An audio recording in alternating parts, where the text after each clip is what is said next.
Meus amados irmãos, vocês não se importam de eu ministrar aqui de baixo? Eu sempre gosto de ficar perto dos irmãos para ver quem vai dormir na pregação, porque tem gente que dorme na pregação, né? Mas eu agradeço a Deus a oportunidade de retornar aqui a Marília, de estar com essa amada igreja. Agradeço a liderança da igreja pelo convite. Para nós é uma honra muito grande. Tenho também um motivo especial de gratidão, a oportunidade de ter trazido a minha esposa, a Selma. Quero pedir que ela fique de pé, para quem não conhece ainda, para que você veja a morena mais linda deste mundo. É ou não é? Com essa linda mulher, estou casado há 28 anos, temos 3 filhos. Quem estava aqui da vez anterior pôde conhecer aquele baterista, aquele morenão bonitão, é o nosso filho primogênito, Eric, tem 26 anos de idade. Eric vai casar, se Deus permitir, em agosto do ano que vem. Temos a Bianca, com 24 anos de idade, que no mês passado se casou. O ninho já está esvaziando. Encontrou alguém, Deus enviou, na verdade, seu marido.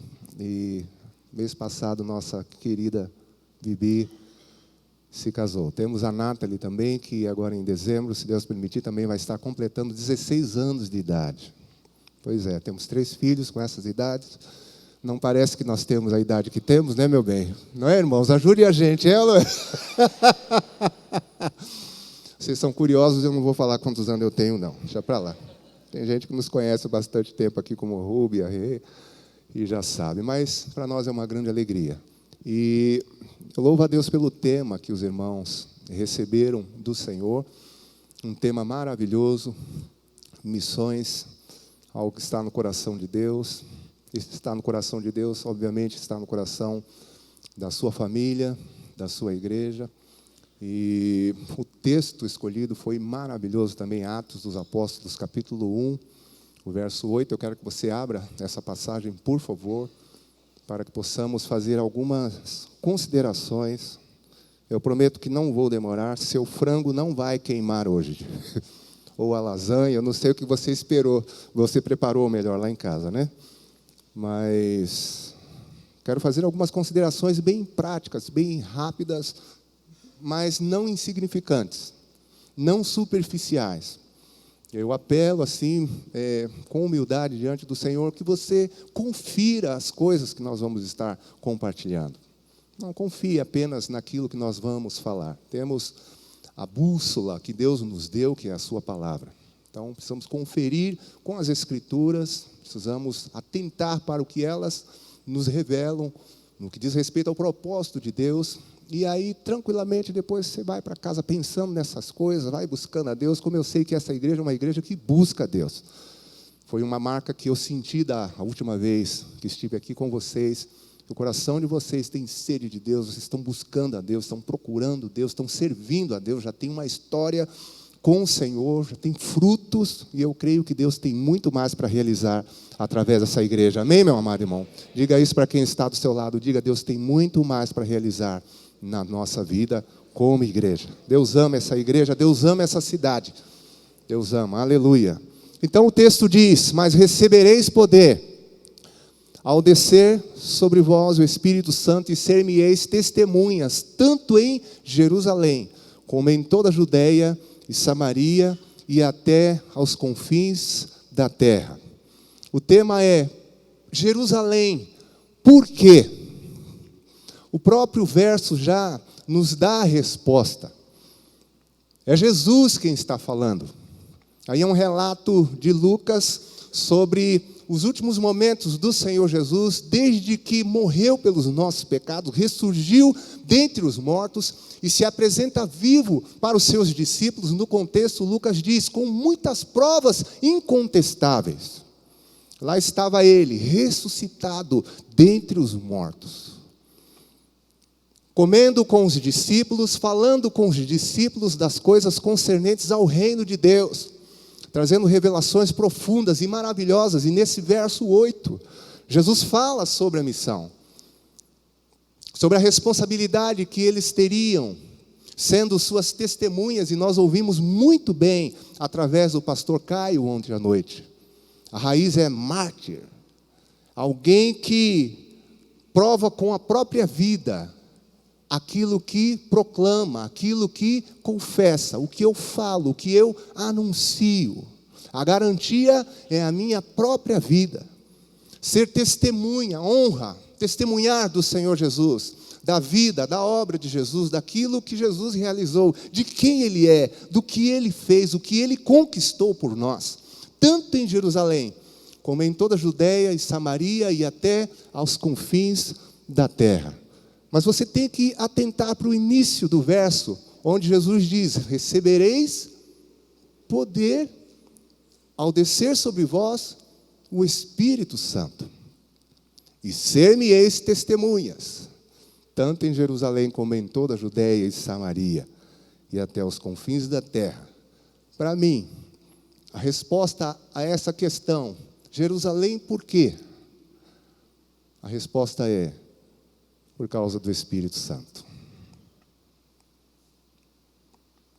É interessante, meus amados irmãos, que quando falamos sobre a pessoa do Espírito Santo, estamos falando sobre uma pessoa coigual a Deus o Pai e ao Filho Jesus. Nós podemos passear um pouquinho nas Escrituras, e desde o livro de Gênesis, no princípio, nós vemos menções tão claras e a participação, a presença de uma forma destacada desta pessoa que não é inferior a Deus, não é inferior ao Pai. Os três formam um. Deus o Pai, Deus o Filho e Deus o Espírito Santo. Gênesis 1, verso 1 diz que no princípio criou Deus os céus e a terra. Aí está Deus o Pai.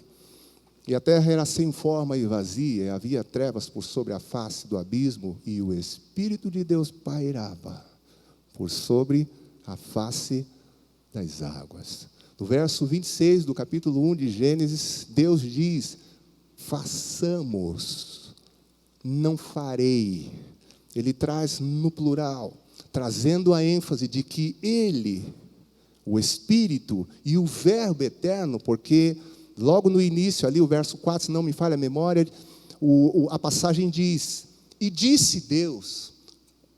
Quando as Escrituras revelam que Deus falou, pulamos para João capítulo 1, a partir do verso 1, que diz: no princípio era o Verbo. O verso 14 diz que o Verbo se fez carne e habitou entre nós, está falando de Jesus.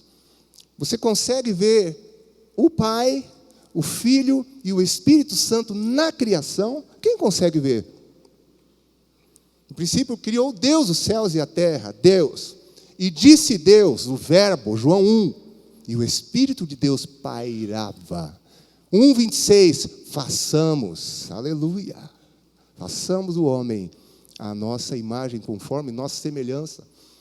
Falamos sobre a criação, mas sobre a redenção. Atos dos Apóstolos, capítulo 10, o verso 38. Pedro está pregando o Evangelho.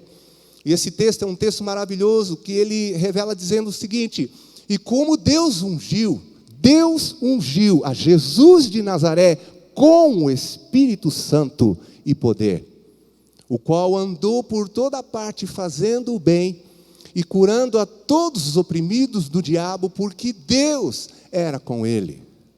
Estavam juntos na criação.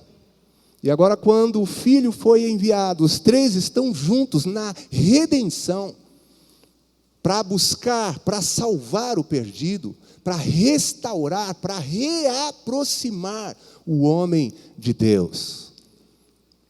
Esse texto é muito, muito simples e muito claro.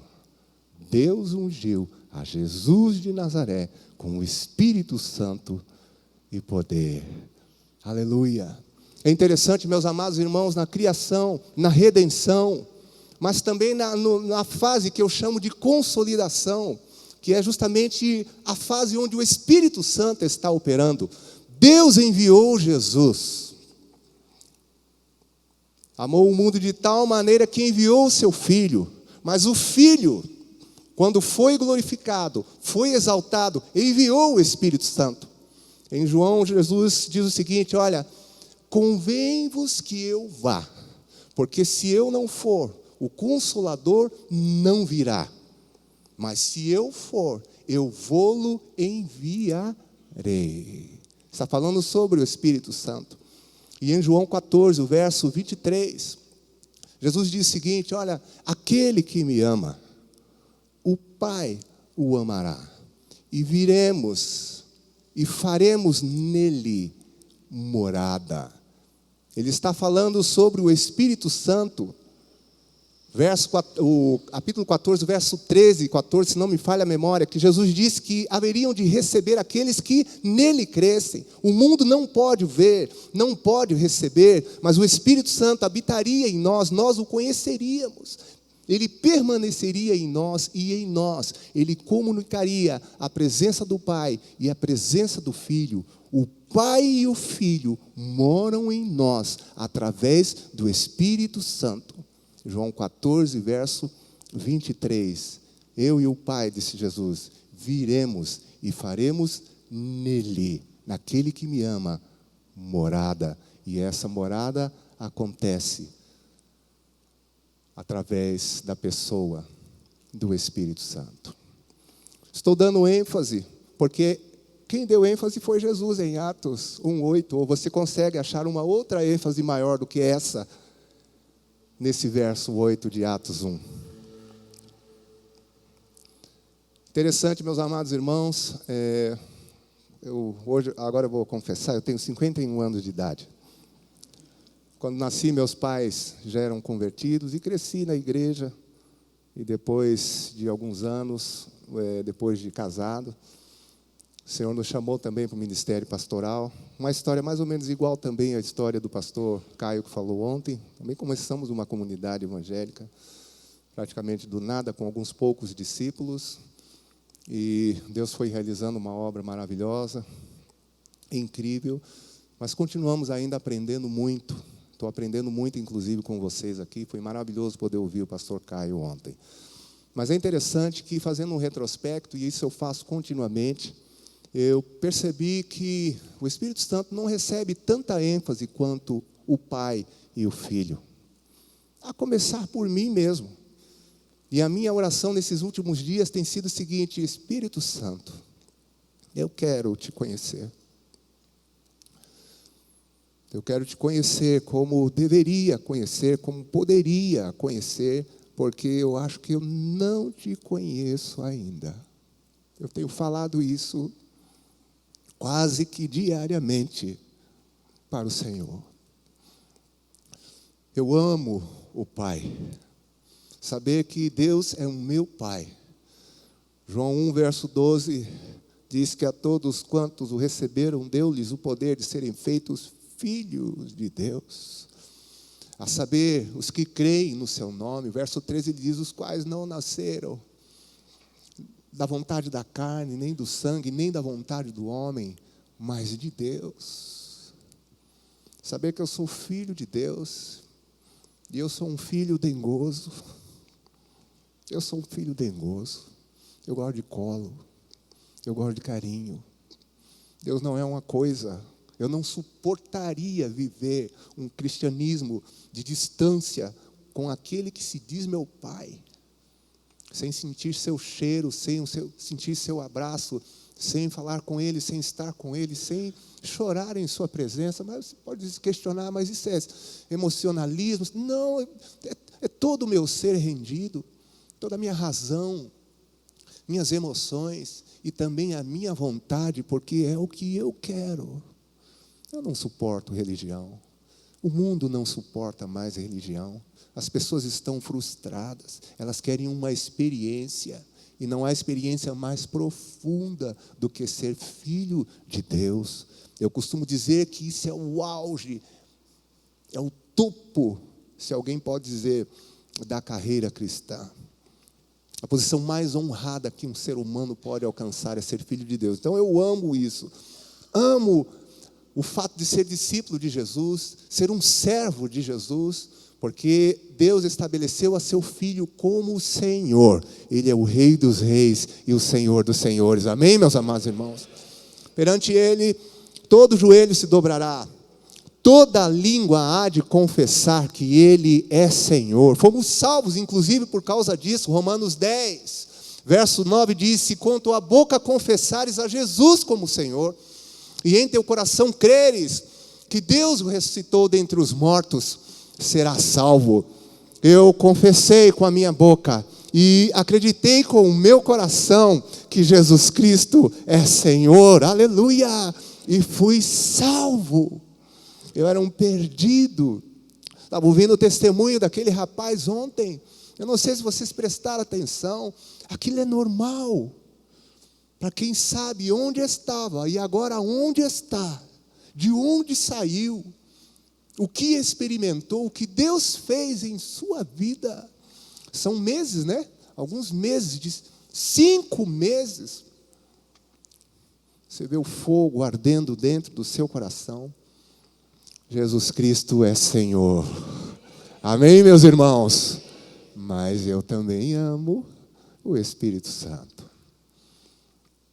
Em João 14, verso 26, Jesus disse que o Consolador que Ele enviaria da parte do Pai, Ele nos ensinaria todas as coisas e nos faria lembrar de tudo o que Ele disse.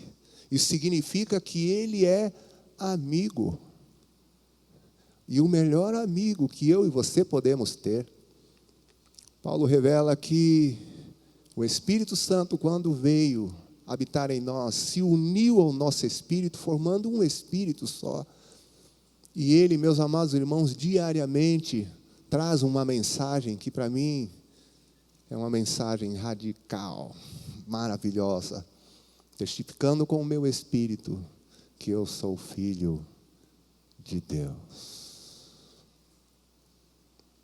Ele me falou isso nessa noite. Você é meu filho. Ele não é inferior a Jesus e nem inferior a Deus o Pai. Só que uma força de expressão aqui entre nós.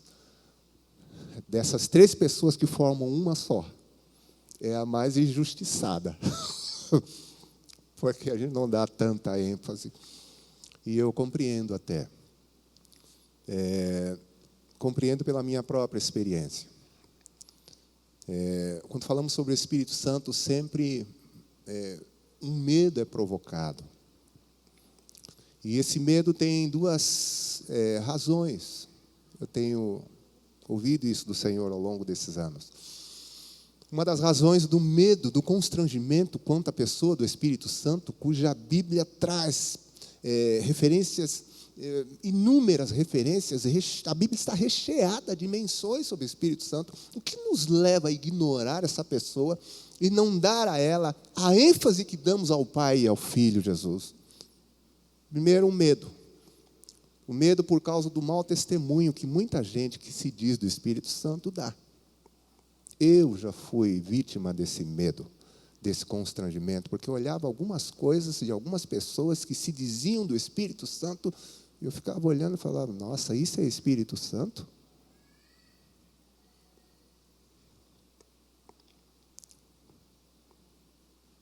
Então, se você está nesse primeiro receio, eu te compreendo, porque eu também tinha ele. Eu fugia disso. Me escandalizava com certas coisas. E não imaginava, não acreditava que o Espírito Santo seria aquilo. Hoje, compreendendo de uma forma muito mais madura, com o passar dos anos, que, na verdade, a alma das pessoas provocava aquele tipo de reação, aquelas coisas que deixava a gente meio, né? Então, uma das razões é essa, o mau testemunho, o mau exemplo que algumas pessoas que se dizem do Espírito Santo dão. E a segunda razão, ignorância. Nós não lemos a Bíblia, já é fruto de pesquisa. Crente não lê a Bíblia. E quando não lê a Bíblia, não consegue ter acesso, conhecimento, revelação do que a Bíblia fala. Examinai as Escrituras, disse o Senhor. O homem bem-aventurado do Salmo 1 é aquele que medita na lei do Senhor de dia e de noite. A lâmpada para os nossos pés e luz para o nosso caminho é a palavra de Deus. Salmo 119, 105. A palavra é o próprio Jesus, como citei João 1,14, o verbo se fez carne, a palavra se fez carne. Aquele que anunciou o reino. Ele tanto é o proclamador, quanto ele é também a mensagem. Então a palavra é o próprio Jesus, e como eu disse, a palavra está recheada de menções a respeito do Espírito Santo. Nós temos um plano de leitura bíblica anual, nossa igreja. A gente sabe que nem todo mundo obedece, mas uma parte obedece, e já há anos a gente tem feito essa prática. Eu estou firme nessa leitura. Atualmente nós estamos no livro de Romanos, mas passamos pelo livro de Atos dos Apóstolos. Quem já leu Atos dos Apóstolos? Levanta a mão aqui. Alguém já sugeriu que o livro poderia se chamar Atos do Espírito Santo? Porque são muitas menções a respeito do Espírito Santo. Muitas. Releia e preste atenção que você vai ver. Então, por que Jerusalém? Por causa do Espírito Santo. Amém, meus irmãos?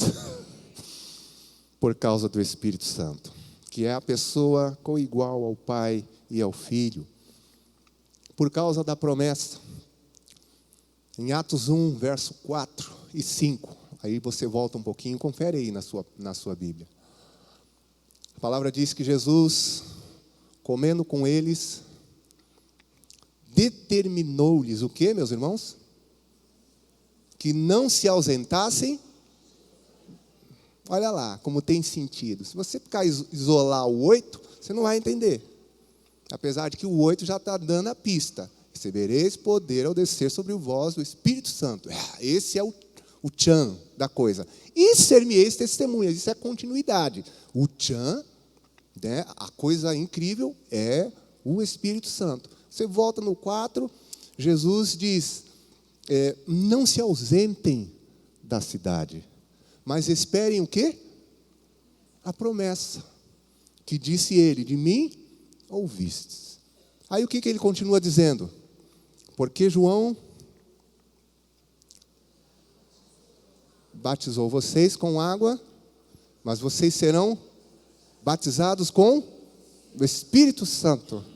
Não muito depois desses dias. Eita, meu Deus. Dá um sorriso para mim, para eu ficar tranquilo aqui na frente. Você está entendendo a mensagem? Amém ou não?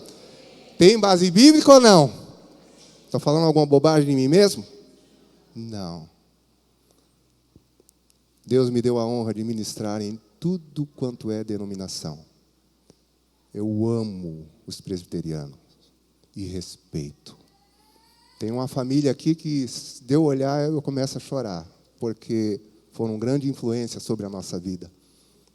Querido pastor Wilson Davidé, nós amamos demais.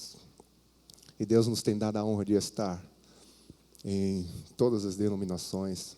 Para mim é uma honra, em primeiro lugar, porque eu aprendo com vocês. Cada lugar que a gente vai, primeiro a gente vai para aprender. Mas eu sei, meus amados irmãos, que talvez algumas coisas que estejamos falando provoquem um choquezinho em você.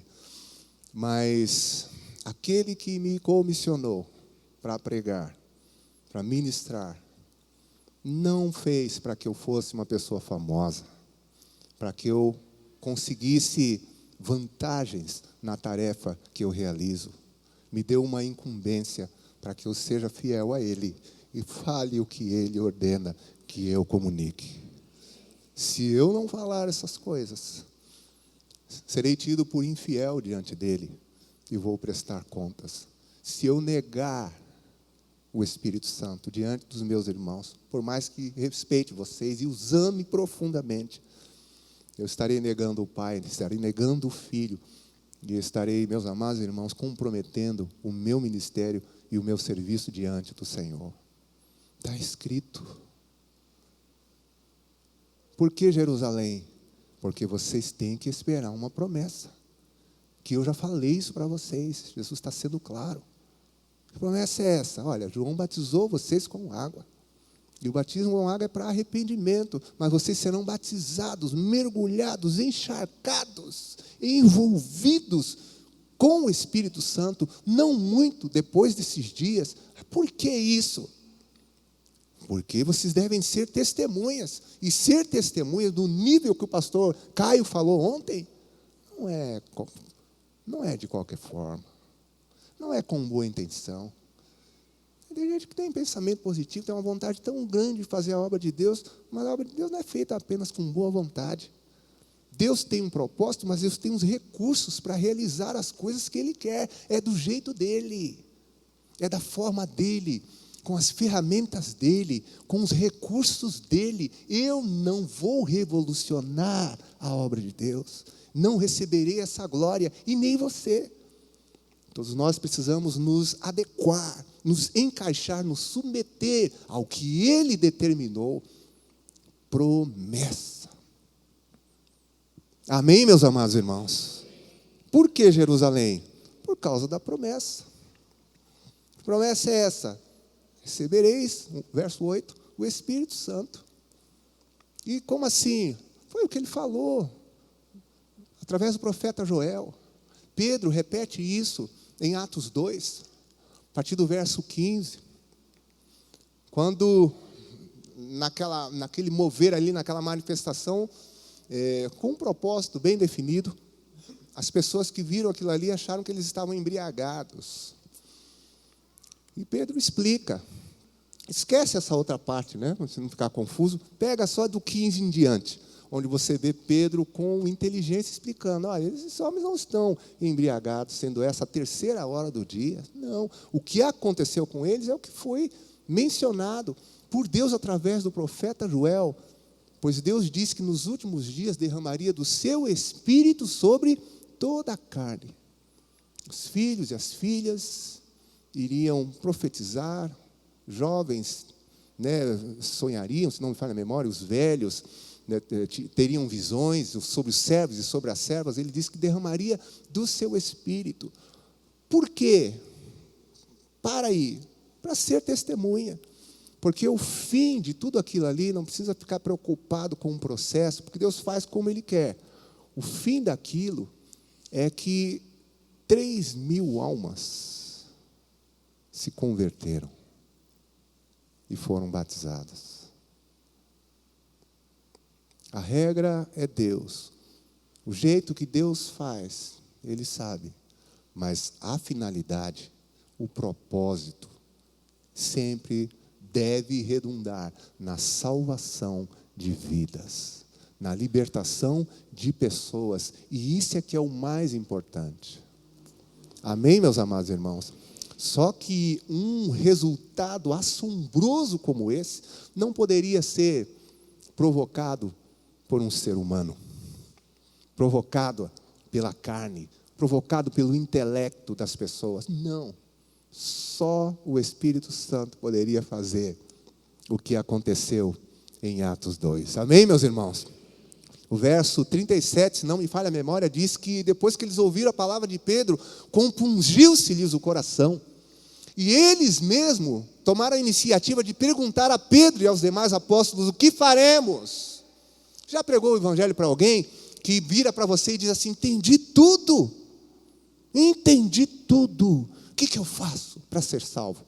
A gente bate cabeça, né, fica ali provocando as pessoas, insistindo para que a pessoa compreenda, sendo que a coisa é sobrenatural. 3.000 pessoas que voluntariamente perguntaram, porque entenderam tudo e foram picotados. Essa é a raiz da palavra. Nos seus corações. Mas por algo que começou sendo provocado pelo Espírito Santo de Deus, que manifestou dons ali através dos discípulos que foram cheios. E o contexto diz que eles ouviram que os apóstolos estavam falando das grandezas de Deus na própria língua materna de cada um. Aí você vai me pedir para explicar? Eu não sou obrigado a explicar para você uma coisa que quem fez é o Espírito Santo. Eu entendo isso com simplicidade. Eles ouviram os apóstolos falando estavam falando em línguas, mas eles ouviram eles falando das grandezas de Deus na própria língua materna de cada um. Para mim, bastou, o suficiente. Eles entenderam a mensagem e reagiram a ela. Quem está comigo ainda, amém ou não? Por que Jerusalém? Irmãos, por quê? Senão vou começar tudo de novo. Por quê? Mais forte, parece que você não está convicto, mesmo com as bases bíblicas. Por que Jerusalém? Por causa do Espírito Santo, por causa da promessa. Amém, meus irmãos?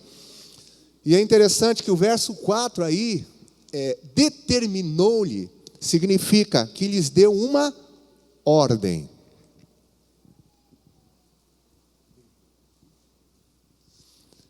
Eu disse que Deus é Pai. Jesus é o quê? Deixa eu ver se você lembra. Senhor. Não é isso? O verso 4 de Atos 1 diz que Jesus determinou-lhes. Tem essa palavra lá ou não? Estando com eles, determinou. Você sabe qual é o significado dessa raiz? Da raiz dessa palavra? Ordenou. O Senhor manda, ordena. Determinou-lhes, então o Senhor lhes deu uma ordem. E aí a gente tem que parar para pensar, né? Quando alguém dá uma ordem é porque tem alguma coisa importante, né? Que envolve ali naquela ordem que precisa ser acatada. Jesus está 3 anos e pouco, andando com os discípulos, e ajudando eles a compreender Deus o Pai, ajudando eles a compreender Ele, Jesus o Senhor, que nos primeiros contatos com eles já tinha expressões tão fortes como segue-me.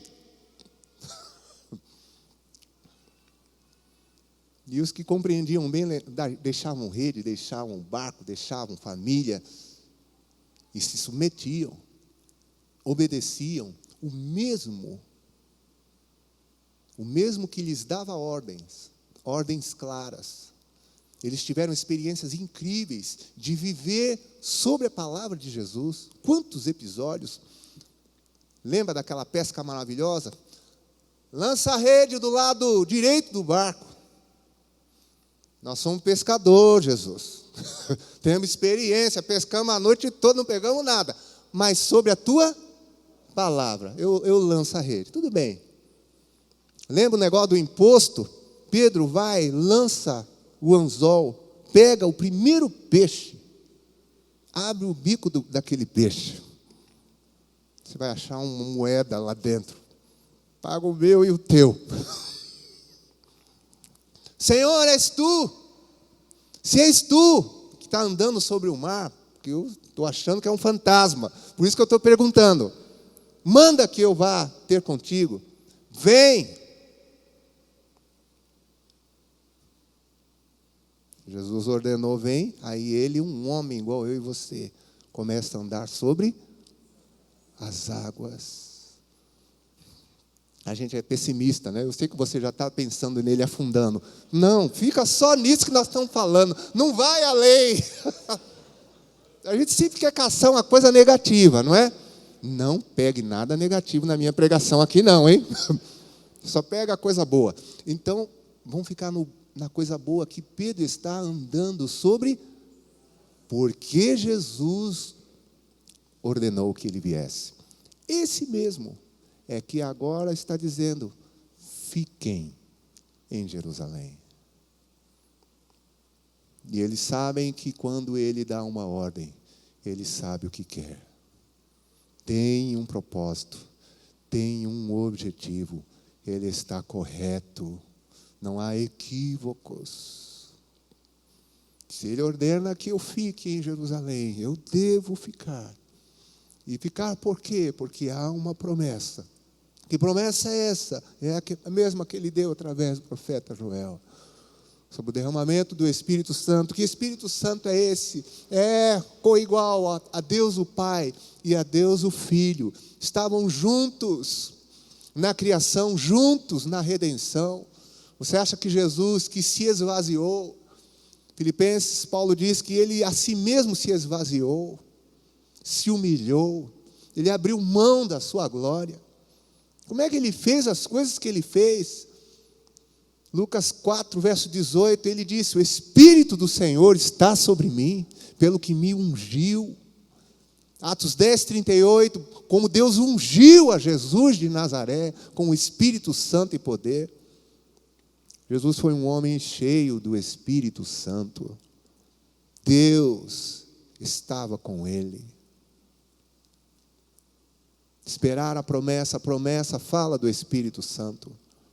Jesus determinou-lhes, ordenou-lhes que aguardassem.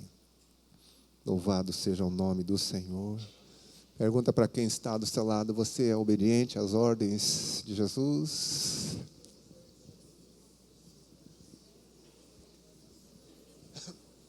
Eu creio que sim. Já estou terminando, viu, irmãos? Prometi que o seu frango não iria queimar. E isso me interessa também, que eu vou mostrar na casa de um irmão ali, que não queime nosso frango lá, viu, irmão? Ou a salada, que ele disse que é salada, né? Eu como de tudo, não tem problema. Determinou-lhes. Então, foi uma ordem. E uma ordem com um propósito.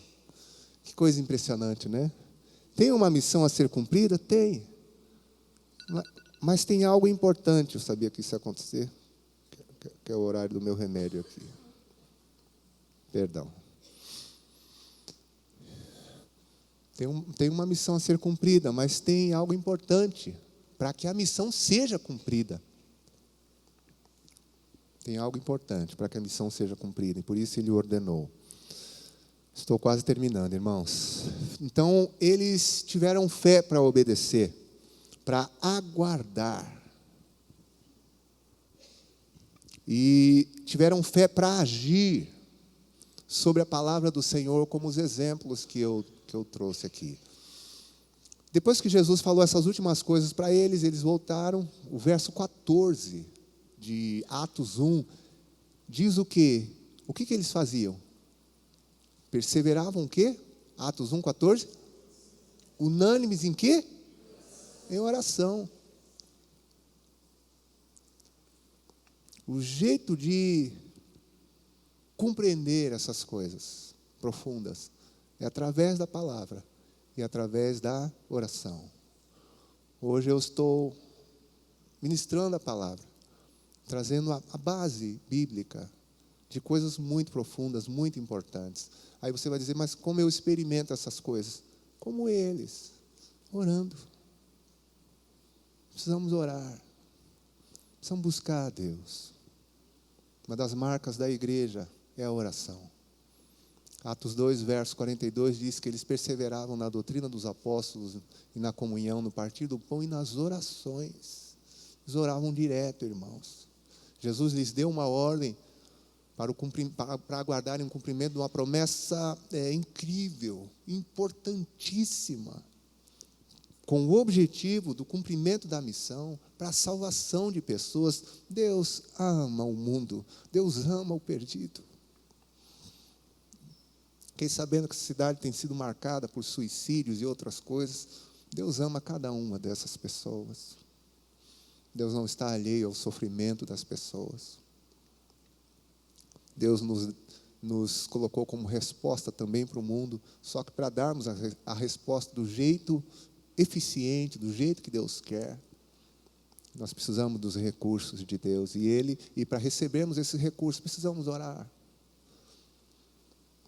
Junto com a leitura bíblica, nos aprofundarmos com mais cuidado e atenção ao que a palavra diz, nós precisamos orar. Eles foram orar, esperaram orando.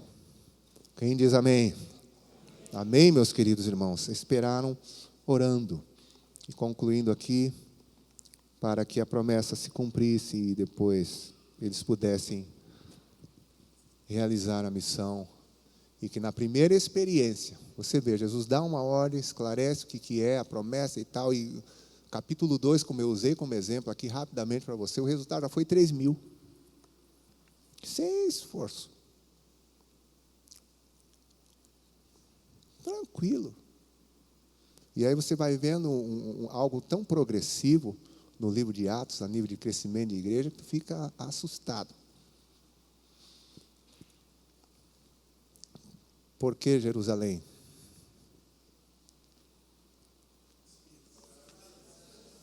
Amém? Vamos orar, depois a gente continua um pouquinho mais. Senhor, obrigado pela Tua palavra. Como sempre, ficamos impressionados quando começamos a ler com mais atenção as coisas que estão escritas. Tu és incrível. Com certeza o que sai da tua boca não seria algo descartável, que poderíamos manipular através da nossa humanidade, desfazer, anular, enfraquecer. A tua palavra sempre nos confronta. A tua palavra sempre promove e provoca em nós fé e dependência de Ti. Nós amamos a Tua palavra e cremos que ela é a verdade. Senhor, nós cremos que Jerusalém é o lugar onde aguardamos o cumprimento da promessa. Existe ainda uma etapa que precisa ser concluída no nosso discipulado. Nós que andamos com Jesus, que o recebemos como Senhor da nossa vida, vamos precisar ser batizados e cheios do Espírito Santo. Está escrito isso. E assim receberemos o poder, uma força sobrenatural, tanto para sermos mártires, como ouvimos ontem, quanto para proclamarmos com eficiência o Teu Evangelho. Obrigado por essa amada igreja que tem cumprido a sua missão. Eu peço que Tu continues abençoando e prosperando os meus amados irmãos. E agora, Senhor, provocados pela Tua palavra, queremos abrir o nosso coração e começarmos a orar mais, para que essas coisas se tornem cada vez mais claras para nós e a Tua vontade seja feita. Nós oramos em nome de Jesus. Amém? Dá um sorriso bem bonito para quem está do seu lado. Diga: Jerusalém, por causa do Espírito Santo.